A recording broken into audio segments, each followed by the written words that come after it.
છોકરા છોકરી બંને જણા મેરેજ કરે, ભાગીને લગ્ન કરે કે વોટેવર, જ્યારે લગ્ન કરીને છોકરી છોકરાના ઘેરે જાય છે ત્યારે એના માતા પિતા એમ કહે છે કે ભાઈ તું મારા ઘરે નહીં જોઈએ, ઠીક છે?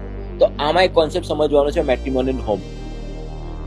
પતિનું જે ઘર હોય, જ્યાં પતિ રહેતો હોય, એ ભાડાનું હોય, એના માતા પિતાનું હોય કે વોટેવર, જે ઘરમાં એ બાઈને લઈને જાય છે, એ છોકરીને લઈને જાય છે, એ છોકરીનું એ મેટ્રિમોનિયલ હોમ કહેવાય છે. એમાં એને રહેતા કોઈ પણ માણસ અટકાવી શકે નહીં, એનો પતિ પણ નહીં, એમના સાસુ સસરા પણ નહીં, કોઈ પણ વ્યક્તિ એમને અટકાવી શકે નહીં કે ભાઈ આ ઘરમાં નહીં જોઈએ.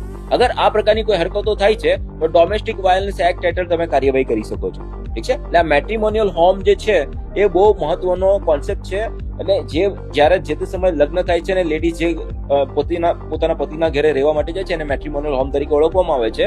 એ બાબતમાં એને રહેવા માટે કોઈ ઇનકાર કરી શકતું નથી. એટલે આ અધિકાર, તમારો હક જાણવો ખૂબ જ જરૂરી છે. ઘણી વખત આવા સંજોગોમાં લેડીઝ પીડાતું હોય છે, પીસાતું હોય છે કે હું કરું છું, ઠીક છે? એટલે આ જાણવું જરૂરી છે.